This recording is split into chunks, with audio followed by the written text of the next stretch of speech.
हरे कृष्णा। आज हम लोग चर्चा करेंगे चौथे अध्याय के 22वें और 23वें श्लोक, दो श्लोक लेंगे।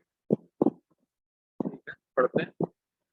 यदृच्छालाभसन्तुष्टो द्वन्द्वातीतो विमत्सरः समः सिद्धावसिद्धौ च कृत्वापि न निबध्यते।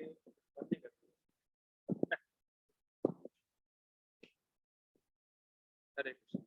यदृच्छालाभसन्तुष्टो द्वन्द्वातीतो विमत्सरः समः सिद्धावसिद्धौ च कृत्वापि न निबध्यते।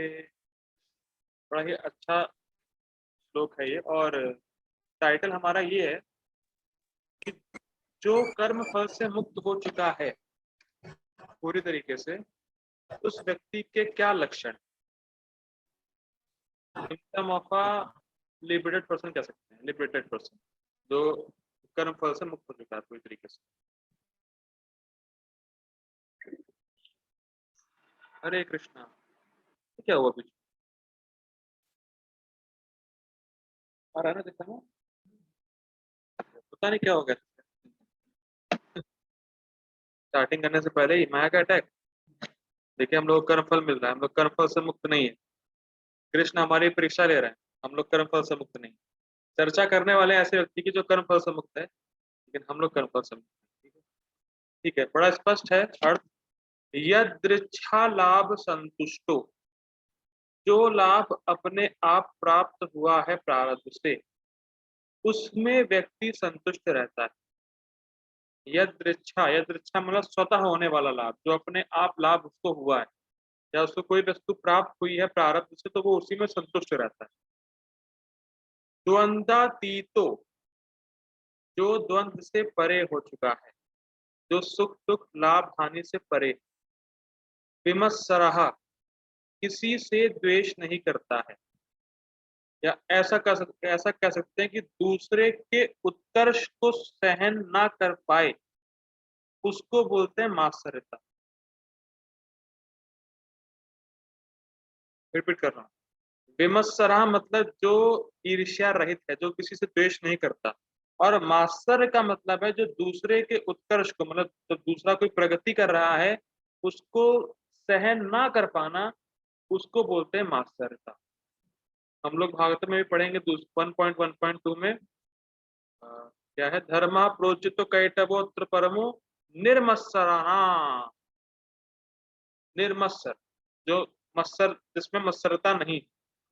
प्रभुपाद जी बोलते हैं a Vaishnava is never envious of anyone. जो किसी से द्वेष नहीं करता है वही वास्तव में वैष्णव। ठीक है, तो विमत्सरा मतलब जो किसी से द्वेष नहीं करता, किसी से मात्सर्य भाव नहीं रहता। अब एक क्वेश्चन ये है कि भगवान का भक्त मात्सर्य से रहित क्यों होता है?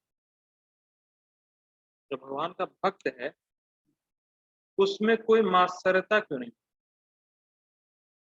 मैं ज्यादा टाइम नहीं लूंगा, मैं खुद ही बता देता हूँ आंसर। जी बताइए, जिसको बताना हो। हरे कृष्ण जी। तो जी किसी से द्वेष इसलिए नहीं होगा ना, क्योंकि वो किसी कोई इच्छा ही नहीं है उसके में कि हमें कुछ मिल जाए। वो अपने में ही पूर्ण हम लोग चाहते हैं। कोई इच्छा ही नहीं है, खुश है पूरी तरह से, चाहे राग हो। ठीक है, कुछ कुछ हद तक सही है, लेकिन पूर्णता तो ठीक है, तो मुझे अच्छा बोला है। ठीक है ना?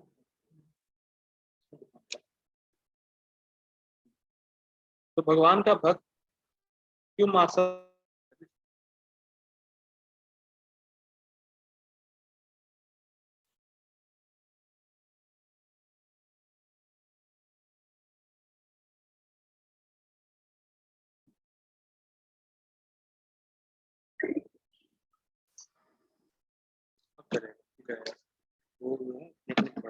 हाँ, हरे कृष्णा।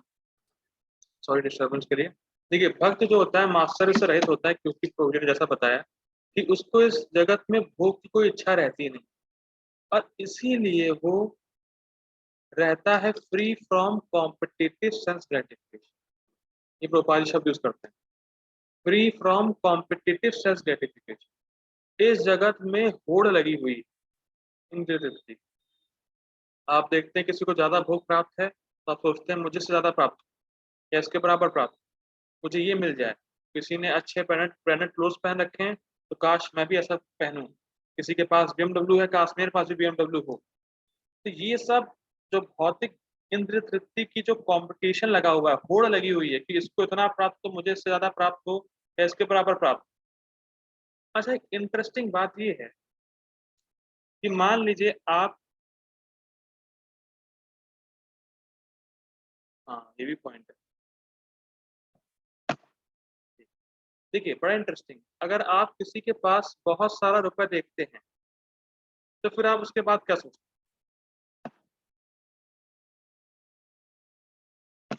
मतलब ऐसे मान लीजिए किसी के पास बहुत पैसा देखा आप, फिर आप क्या सोचते हैं? नेक्स्ट थिंग क्या आती है आपके दिमाग में? ये कि मत वो बताइए। बहुत सुखी होगा। जी माता जी। कि वो बहुत सुखी होगा। बस, थैंक यू माता जी, कि वो बहुत सुखी होगा। यही थिंकिंग आती है कि वो, अरे इसका बहुत पैसा है, बहुत सुखी होगा। और इस जगत में कोई भी सुखी हो नहीं सकता है, भक्त ये जानता है। तो फिर रिपीट कर रहा हूँ, हम लोग देखते हैं कि इसके पास बहुत बड़ा मकान है, बहुत बड़ा पैसा है, बहुत पैसा है, बहुत गाड़ी है, ये है फलाना धमाका, लेकिन भक्त जानता है कि इस चीज से कोई व्यक्ति सुखी हो नहीं सकता, इसीलिए सुख से द्वेष होता ही नहीं। लोगों को द्वेष क्यों है? अरे इसके पास ज्यादा है, ज्यादा सुखी है, मैं सुखी क्यों नहीं हूँ? तो इस तरीके का भाव उसको आता ही नहीं, क्योंकि वो जानता है संसार में वो कोई भी भौतिक वस्तु किसी को भी सुखी नहीं कर सकती, ये वो जानता है। इसीलिए भक्त मात्सर्य रहित है। और बाकी वो तो पॉइंट है, कृष्ण से द्वेष खत्म हो गया है भक्त का, सबसे द्वेष खत्म हो गया है, वो भी बात ठीक है। समास आगे पढ़ते हैं, समास सिद्धाव सिद्धौचा।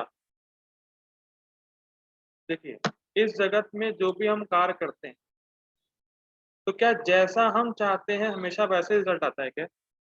प्रभु जी आप बताइए। नहीं प्रभु जी। अच्छा, कभी कभी आ भी जाता है प्रभु जी। यस। तो यहाँ पे यही बात हो रही है, व्यक्ति मान लीजिए कोई कार्य कर रहा है और रिजल्ट उसके हिसाब से अगर आ गया तो वो फूलता नहीं। फूलता मतलब जानते हैं, फूलता मतलब हर्षित नहीं होता है, बहुत खुश नहीं हो जाता है। और अगर उसमें उसको असफलता प्राप्त हुई किसी भी कार्य करने में तो वो फुस नहीं हो जाता है। फुस का मतलब बहुत ही डाउन हो गया या बहुत विषाद में चला गया। ठीक है, तो समः सिद्धा अवसिद्ध हो जाए, वो सम रहता है। अगर उसने कोई कार्य किया और उसके हिसाब से रिजल्ट आ गया तो भी ज्यादा हर्षित नहीं होगा, सम रहेगा। कोई भी असफलता प्राप्त होगी उसमें भी सम रहेगा, ज्यादा फूलेगा नहीं और खुश नहीं होगा। ठीक, कृतवापी ना निबद्धते, ऐसी चेतना वाला व्यक्ति कार्य करते हुए भी कभी नहीं बनता। ठीक, ये बात करो। अब पढ़ते हैं ट्रांसलेशन, क्लियर हो जाएगा। जो स्वतः होने वाले लाभ से संतुष्ट रहता है, जो द्वंद्व से मुक्त है और ईर्ष्या नहीं करता, जो सफलता तथा असफलता दोनों में स्थिर रहता है, वह कर्म करता हुआ भी कभी बनता नहीं। अब जो भी आप कार्य कर रहे हैं, प्रैक्टिकल एप्लीकेशन क्या है, जो भी आप कार्य कर रहे हैं और अगर आप में ये सारे गुण हैं तो आप कोई भी कर्म करते हुए बंधेंगे। अब आपको खुद ये देखना है कि आप में ये सारे गुण हैं कि नहीं। अगर नहीं है तो नाम जब अच्छे से करेंगे डेवलप हो जाएंगे। ठीक, नाम जब से ही हम गीता के स्टैंडर्ड को टच कर सकते हैं, मैंने कल भी बताया था। ठीक, गीता भूषण टीका देखते हैं। ये श्लोक प्रदर्शित करता है कि व्यक्ति को अपना भोजन और कपड़ा प्राप्त करने के लिए अधिक परिश्रम नहीं करना चाहिए।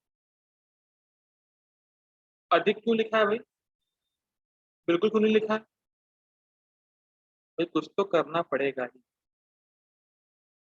तो फिर रिपीट कर रहा हूँ, ये नहीं सोचना ही भक्ति आने के बाद कुछ भी नहीं करना।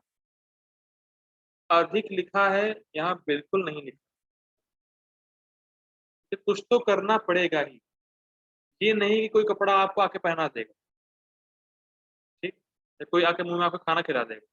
कुछ तो करना ही पड़ेगा। ठीक, आगे बढ़ो। ये बहुत सिंपल श्लोक्स हैं, लेकिन इसका एप्लीकेशन बहुत टफ है। याचना के बिना जो वस्तु प्राप्त हो उससे वह व्यक्ति तृप्त रहता है। बड़ा इंटरेस्टिंग है। ठीक ना मांगने पर, बिना मांगे सब मिल जाता है। फिर रिपीट कर रहा हूँ, कोई भी जो वास्तव में भक्त है उसको कभी भी भीख नहीं मांगनी पड़ती।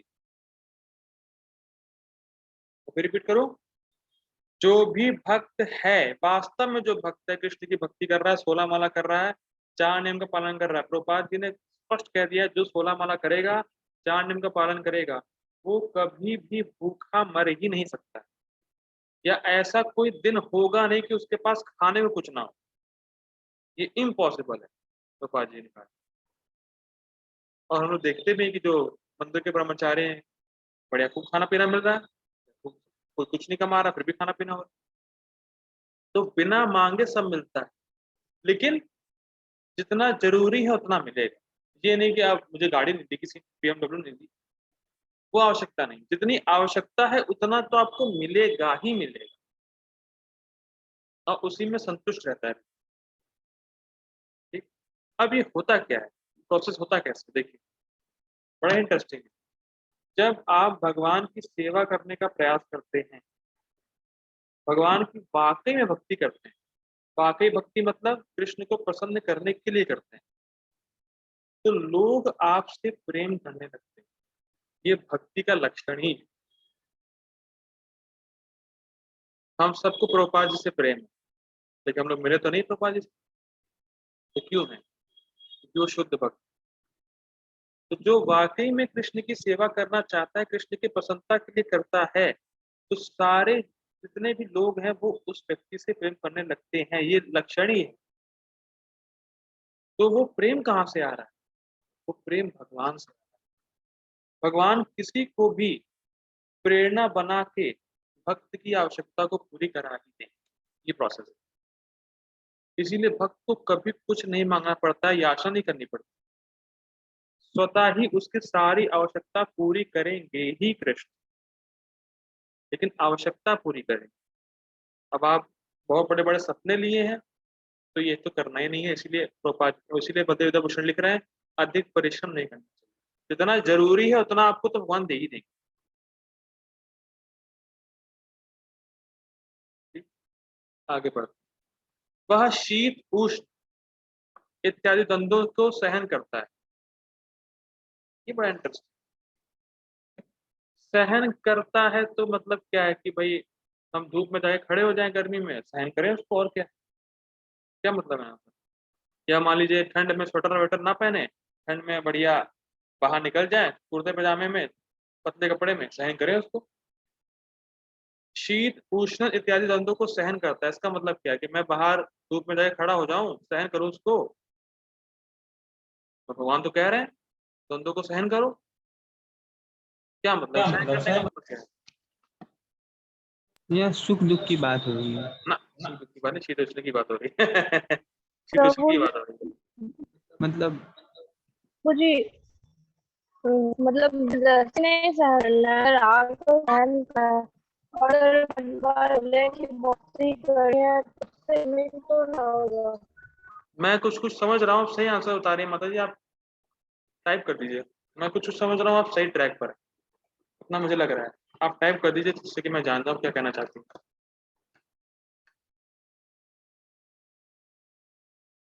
मैंने कल भी कहा था, गलत अंडरस्टैंडिंग होना बड़ा इजी, सही अंडरस्टैंडिंग होना बड़ा मुश्किल है।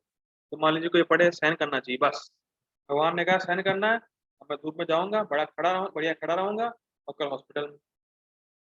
तो सहन करने का मतलब क्या है यहाँ? माता जी सही बोल रही थी, लेकिन मुझे आवाज सुनाई थी उनकी, लेकिन उस ट्रैक पर सही थी। कोई और ट्राई करना चाहता था तब तक? या सुख दुख नहीं है, शीत उषा नहीं है तो कुछ।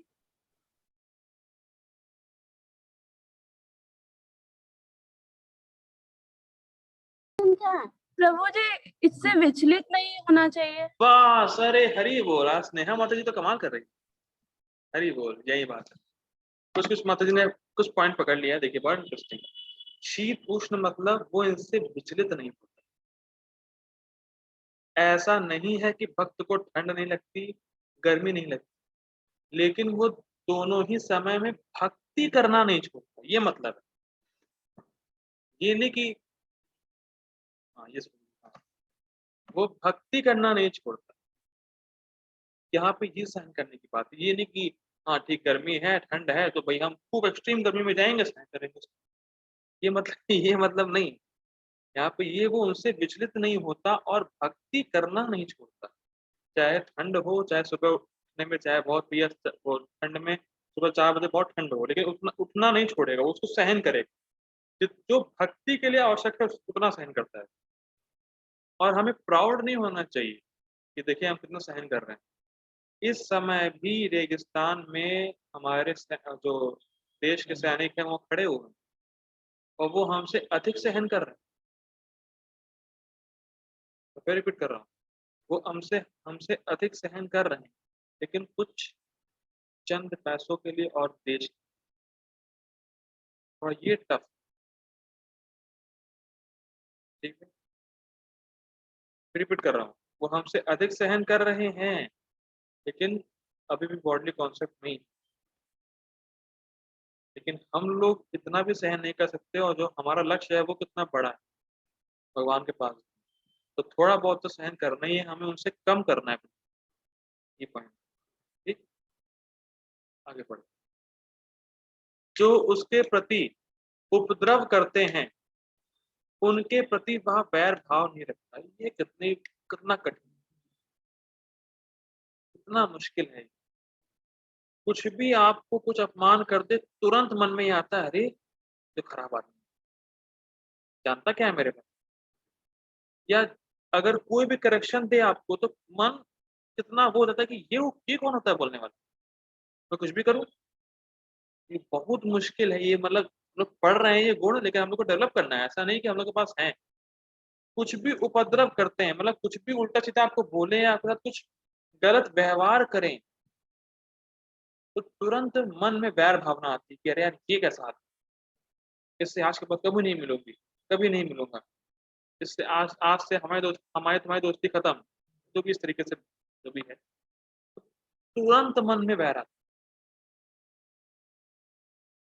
मैं पूछूंगा नहीं किस उसको अभी भी आता है, लेकिन मुझे तो अभी भी आता है। मैं अपना बताऊं, ऑनेस्ट, मुझे अभी भी आता है।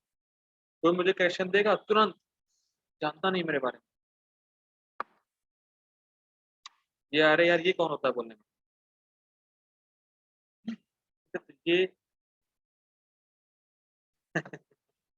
इंटरेस्टिंग है। लेकिन जो व्यक्ति कर्म फल से मुक्त है उसको वैर भाव नहीं। तो परम पूज्य राधा गोविंद महाराज बता रहे थे एक बार इस संबंध में कि अगर कोई सन्यासी के मुंह पे थूक दे और उसके मन में भी कभी भी वैर भाव ना आए, उसका मन विचलित ना हो, तो समझे उसने माया, तब समझे उसने माया को जीत ली। अब अगर मैं आपके मुंह पे थूक दूं या कोई और आपके मुंह पे थूक दे, तो बताने की जरूरत नहीं है आप क्या रिएक्ट करेंगे। या गलती से भी कुछ छींटा पड़ जाए, तो फिर तो मैं बोलूंगा नहीं, आप लोग खुद ही मजे करिए, आप लोग क्या करने वाले। ठीक है, ये बहुत मुश्किल है, लेकिन धीरे धीरे नाम जब करेंगे तो सब होगा। आगे बढ़ते हैं। ये इसको देखिए, मनन कीजिए इसको। मैं इतना समय नहीं है मेरे पास, मैं विचार करता, आप मनन कीजिए इसको कि क्या गुण आपके पास ये है। कोई भी करेक्शन दे, कोई भी कुछ बोले, तो आपका मन क्या रिएक्ट करता है, समझ देखना चाहिए आप। यद इच्छा, जो लाभ प्राप्त होता है उससे हर्षित नहीं होता, और असिद्धि के द्वारा विषाद से ग्रस्त नहीं होता, मतलब फूलता नहीं है और खुश नहीं होता। वही ठीक है, यद्यपि अपने शरीर का निर्वाह करने के लिए वह कार्य करता है, परंतु वह अपने कर्म फलों में नहीं बंधता। ठीक है, तो स्पष्ट है। वह ज्ञान में निष्ठा के प्रभाव से वह ज्ञान में निष्ठा के प्रभाव से वह बंधन से मुक्त रहता है। मतलब जानता है कि भगवान का दास है और मुझे भगवान के लिए कार्य करना है। ये सब तो रिपीट हो रहा है थोड़ा बहुत, जानते हैं। Purport by His Divine Grace है श्री भक्तिवेदांत स्वामी श्रील प्रभुपाद की जय। कृष्ण भावना भावित व्यक्ति अपने शरीर निर्वाह के लिए भी अधिक प्रयास नहीं करता। Same as it is. अधिक मतलब अधिक नहीं करता, ये नहीं, बिल्कुल नहीं करता। रिपीट कर रहा हूं, ठीक। वह अपने आप होने वाले लाभों से संतुष्ट रहता है। वह ना तो मांगता है ना उधार लेता है, किंतु यथार्थ सामर्थ्य व सच्चाई से कर्म करता है और अपने श्रम से जो प्राप्त हो पाता है उसी में संतुष्ट रहता है। ये भी स्पष्ट है। अतः वह अपनी जीविका के विषय में स्वतंत्र रहता है, मतलब भगवान पर डिपेंड रहता है। देखिए बड़ा इंटरेस्टिंग गोपाल जी का कोट है, real independence is to depend fully on Krishna. Real independence is to be fully dependent on Krishna.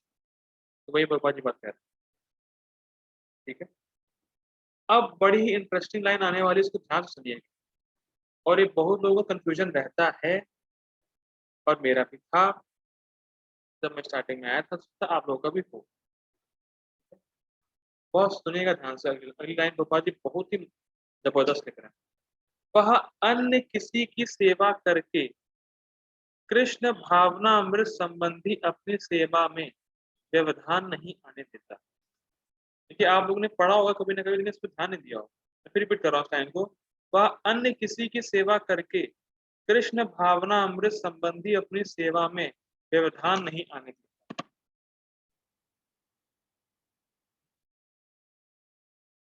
नहीं वो नहीं। देखिए इंटरेस्टिंग, अन्य किसी की सेवा मतलब मम्मी की सेवा, पापा की सेवा, रिश्तेदारों की सेवा, लोग क्या बोलेंगे, घर में क्या प्रॉब्लम है, मैं जब नहीं कर सकता, भागवतम नहीं पढ़ सकता, ये नहीं कर सकता, वो नहीं कर सकता, ये सब से रहित होना पड़ेगा। अन्य किसी की सेवा मतलब चाहे कुछ घर वालों की सेवा, चाहे किसी की सेवा, चाहे बहुत पढ़ाई बहुत है प्रभु जी, कंपटीशन निकालना है, ये करना है, वो करना है, फलाना धमाका, इन सब से वो अपने कृष्ण की सेवा को नहीं रोकता। रिपीट कर रहा हूं, ये सब है फिर भी वो कृष्ण की सेवा करना रोकता ही नहीं है। चाहे कुछ हो जाए, ये भले ही भाड़ में जाए, भाड़ में फिलहाल इन द सेंस कृष्ण की सेवा उसकी प्रायोरिटी, ये कहने का मतलब। मेन सेवा है भगवान की, बस उसको ये पॉइंट रखा है। मैं जो कुछ कर रहा हूं वो ठीक है, वो सब करूंगा, लेकिन मेन सेवा कृष्ण की। ये नहीं कि उस चीजों की वजह से कृष्ण की सेवा में बाधा है, ऐसा वो होने नहीं देता। फिर रिपीट कर रहा हूं, बहुत ध्यान से सुनिएगा। बहुत कुछ देखिए, ये भौतिक जगत में उथल पुथल चलती ही रहेगी, प्रॉब्लम आती ही रहेगी। ऐसा नहीं कि कभी भी आप ऐसा कहें कि अब बस मैं कृष्ण की सेवा के लिए फ्री हो गया, अब मुझे कोई काम नहीं करना, ऐसा नहीं होगा। कोई ना कोई माया भौतिक कार्य में आपको लगाए रखेगी ही रखेगी, ये डन है। लेकिन वो उसको पता है कि मेरी मेन सेवा, मेरा मेन काम है कृष्ण की सेवा। मेरी मेन जो मेरा जो मेन कार्य है, जो मेरी मेन सेवा है वो भगवान की है। उसके इधर उधर बाकी मैं कोई सेवा करूंगा, या ऐसा कह सकते हैं कि भगवान के संबंध में अगर लोगों की सेवा करे तो और अच्छा।